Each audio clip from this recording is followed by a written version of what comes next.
Como ser contratado em Customer Success.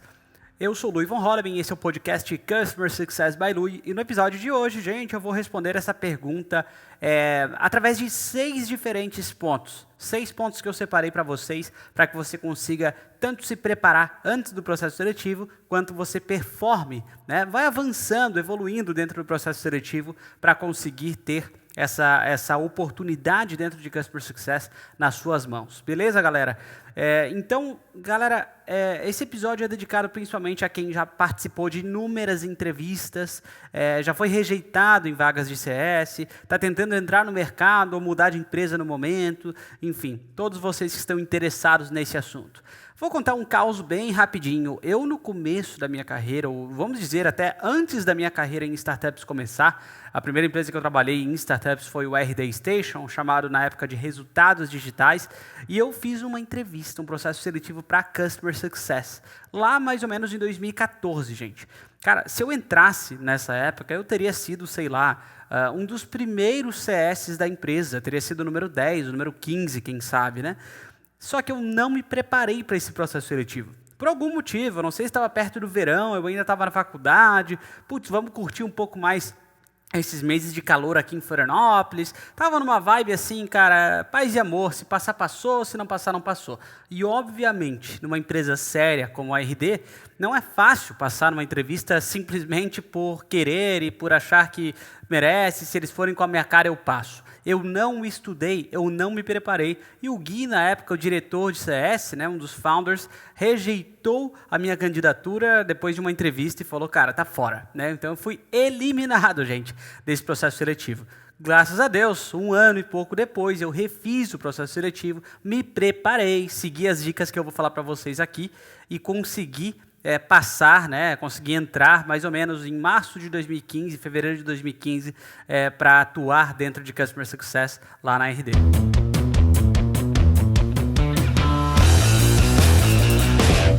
Então, gente, vamos lá. Primeira dica, se prepare para as entrevistas.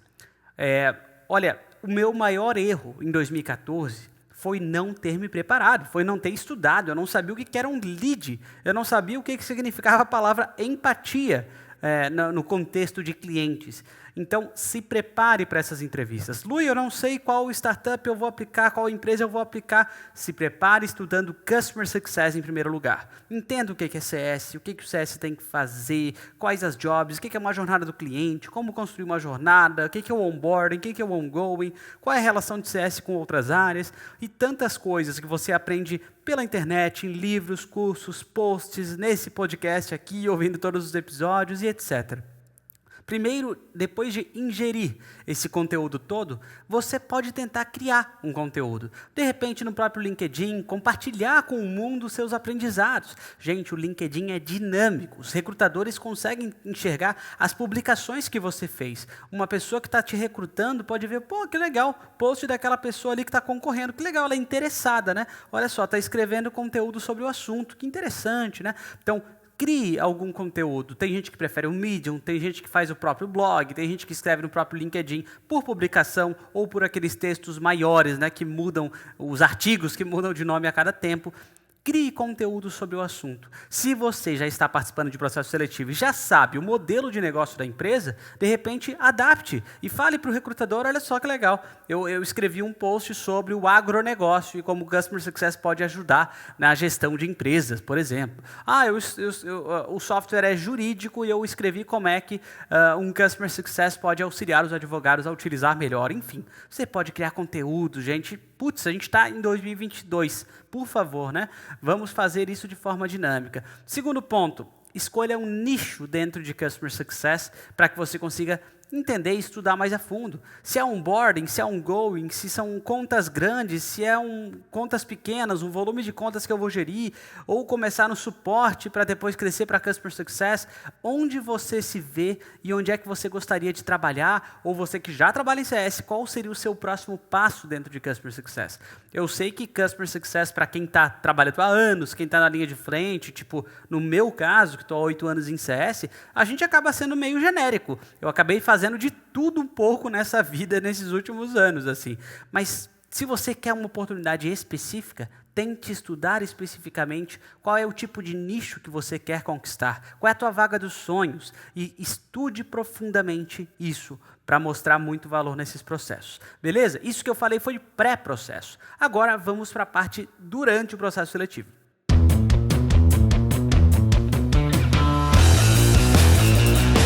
Então, agora com dicas durante o processo seletivo. Dica 3, teste técnico. Galera, normalmente tem um teste técnico. Eu, como recrutador de CS, já contratei bastante gente ao longo do caminho.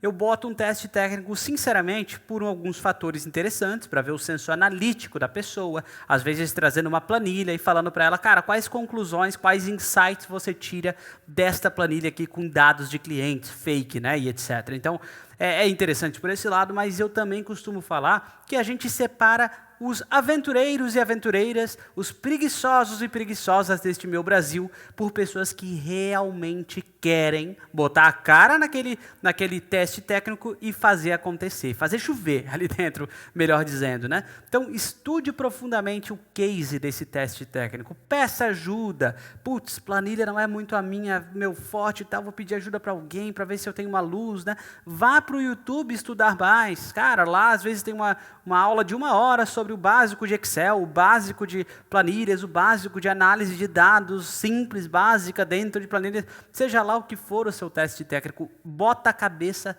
dentro disso. Ah, eu não tenho tempo, ah, meu trabalho atual exige muito, ah, eu tenho aula à noite, animal, beleza. Cara, entra a madrugada dentro, velho, estuda fim de semana, se você realmente quer, tá? Passar no processo seletivo de Customer Success, você deve botar a cara nos estudos, deve se doar bastante para isso. E se você falar, cara, eles me deram até sexta-feira, hoje é quarta-feira, não vou ter tempo, fala com eles, fala, putz, 2 dias eu não consigo, eu teria que fazer no sábado por causa da minha conjuntura atual, meu trabalho, poderemos fazer um dia a mais? Dá um jeito de conversar com eles, às vezes faz sentido. Então, galera, assim, faça um teste técnico memorável.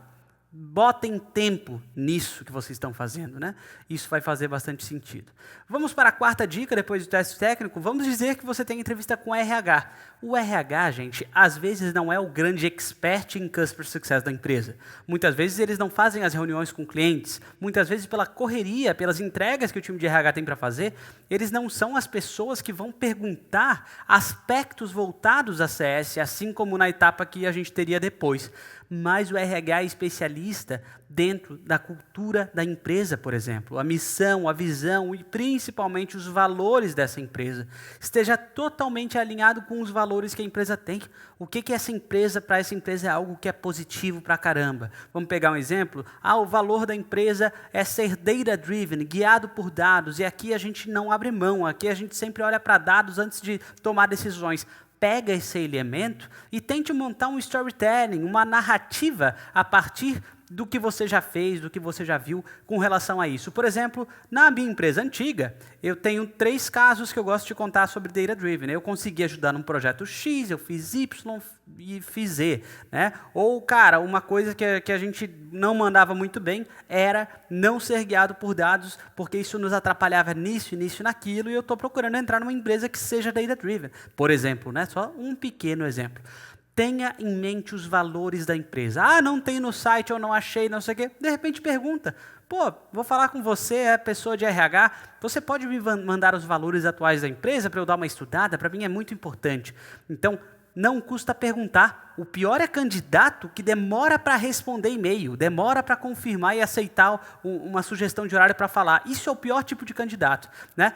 Mas os candidatos que vão atrás, que perguntam, que são interessados, gente, na medida, claro, com equilíbrio, são pessoas que a gente, dentro do RH, dentro de empresas, brilham os olhos. Certo, galera? Então, vamos pensar que depois da entrevista do RH, e claro, lembrando também, dentro dessa entrevista, fale sobre seu passado. Sabe? Por que você saiu da empresa anterior? Por que você quer sair dessa empresa? Ninguém quer contratar uma pessoa que se demite a cada 3 meses, uma pessoa que não está nem aí, uma pessoa que aparentemente não se importa, não consegue contar esta narrativa do passado e do futuro do que quer atingir sem tanta clareza. O RH vai perguntar isso. vai olhar o LinkedIn, vai debulhar o que foi o seu passado, né? Então, esteja ligado, ligada aí. Vamos para a quinta e penúltima dica de processo seletivo, a entrevista com liderança de CS, ou diretor, ou VP, ou CEO, que seja, né? Que seja uma posição maior ali. Galera, essas pessoas são de mercado normalmente. Estude o mercado ao qual a empresa está inserida. Estude os concorrentes. Que concorrentes tem? Por que são concorrentes? Como é que eles concorrem? Mostre que entende da solução, do produto. Ah, Lui, putz, é complexo. Eu estou tentando entrar numa startup ali que tem um produto, um software que ninguém entende direito de primeira. É um negócio que tem um onboarding de 3 meses com o cliente. Como é que tu quer que eu entenda tudo antes? Entenda pelo menos o básico. Se tiver como fazer um trial, um teste ali, crie um usuário e faça um teste, né? Não tem problema nenhum. Cara, esteja a par do produto. Veja notícias dessa empresa. Como é que essa empresa se posiciona para a imprensa? Né? O trabalho de PR, como a gente fala. O que saiu deles da imprensa nos últimos tempos? Cara, debule, como eu falo, vá a fundo, se aprofunde, navegue em águas mais profundas, né, dentro da solução que essa empresa tem, certo? E aí você conversa de frente a frente com essa pessoa líder e essa pessoa vai falar, opa, peraí, temos aqui uma candidata interessadíssima, né, e diferenciada ao longo do caminho. Quantas vezes eu cheguei com um processo seletivo e perguntei à pessoa, o que você sabe sobre a nossa solução? Olha, daí a pessoa fala uma frase genérica. Cara, tá fora, tá cortada. Não tem mínimo de interesse de estudar, né? Putz.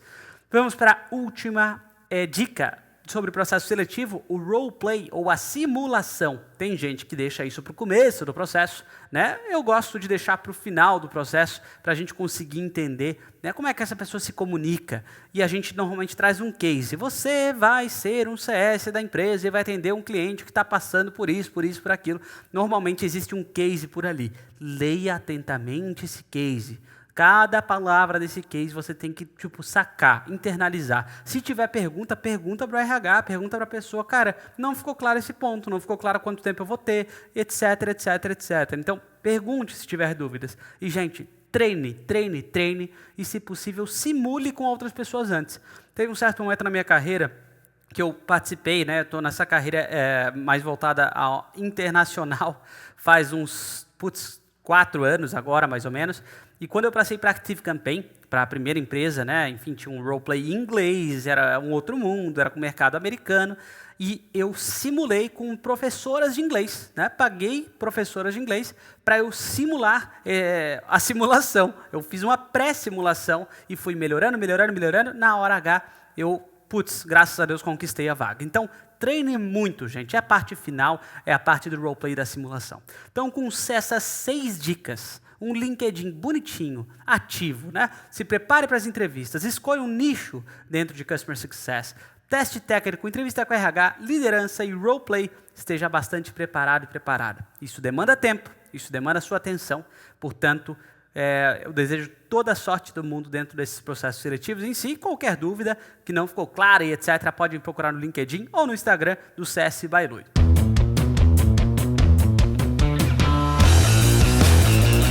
Mudando de assunto, hoje eu vou trazer um começo de uma parceria muito legal com um cara chamado Lucas Abreu, o Lucas da Stella Investimentos, que faz uma newsletter chamada Sunday Drops.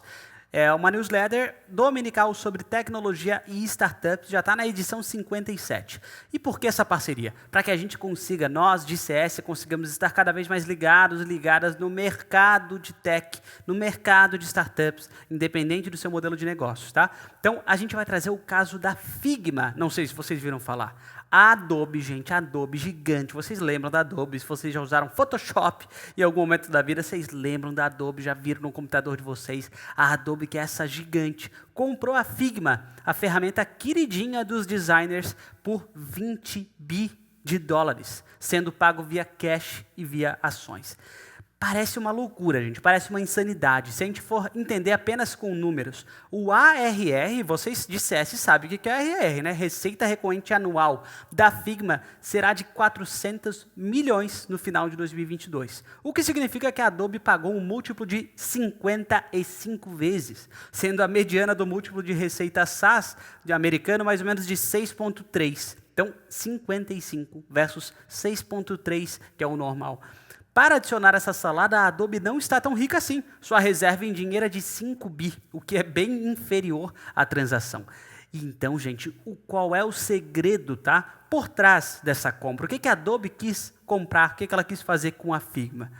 A Figma será para a Adobe, um especialista concluiu, o que o Instagram foi para o Facebook. Se o Facebook não adquirisse o Instagram, o que teria acontecido, gente? Será que ele perderia? Teria muito churn, né? Dentro das pessoas do Facebook que falariam, cara, eu só vou usar o Instagram, tchau, tchau, tchau, valeu, até a próxima. E o Facebook, de repente, não estaria com essa perspectiva de crescimento, né, e de continuidade a manter, pelo menos, a grandeza que tem. Esse é o prêmio mais caro da história das transações em tecnologia, o caso Adobe Figma. Mas parece que a Adobe comprou um bote salva-vidas para possivelmente continuar a ser a principal empresa de design pelos próximos 10 e 20 anos. Então é aquela questão de se defender, né? Eu comprei um bote salva-vidas para eu sobreviver, porque só Deus sabe se eu, Adobe, não compro a Figma e deixo, sei lá, para a Microsoft fazer essa compra, o que será da Adobe nos próximos 10 anos? Então olha como o mercado se comporta, né? O Lucas é ótimo, né? Bem preciso nessa parte da newsletter dele. E por último, um ponto que eu queria trazer para vocês, que eu separei, né, que é o seguinte, a colaboração é uma feature necessária para SaaS, para Software as a Service hoje. Dentro da Figma, um dos pontos que joga a seu favor é que existe uma comunicação interna. Por exemplo, sei lá, vamos pensar num CRM normal. Você está lá os deals de vendas, mas muitas vezes não é possível comunicar-se diretamente de forma fluida pela ferramenta para discutir e fazer comentários, né? Por exemplo, fulana, esse deal aqui você não moveu, né? E eu marco a fulana e a gente conversa ali. Tipo, lá sabe o Google Docs, quando a gente comenta, marca a pessoa conversa ali dentro com a gente? Tipo isso. A comunicação precisa se mover para outro lugar quando a gente não tem isso. Tipo Slack, tipo Discord, tipo Microsoft Teams, WhatsApp. E o sistema como um todo, ele costuma ser disfuncional, porque a gente tem a comunicação da comunicação. Ferramentas, tipo a Figma, que a comunicação tem incentivos para acontecer dentro do seu próprio ambiente, tendem a ser melhores. E até por isso que a Salesforce pagou 28 bi no Slack. Então, galera, são só pílulas interessantes sobre o nosso mercado e a gente entender, né? Por que a Adobe gastou isso tudo na Figma? O que há por trás disso? E quanto mais nós de CS entendermos o mercado, melhor para nossas carreiras. Mais ligado a gente fica. Sem mais delongas, gente, muito obrigado por esse episódio. Siga e compartilhe esse podcast. Siga a gente no Instagram, Customer Success by Lui, e faça a sua pergunta. E como sempre, muito sucesso para você e para os seus clientes.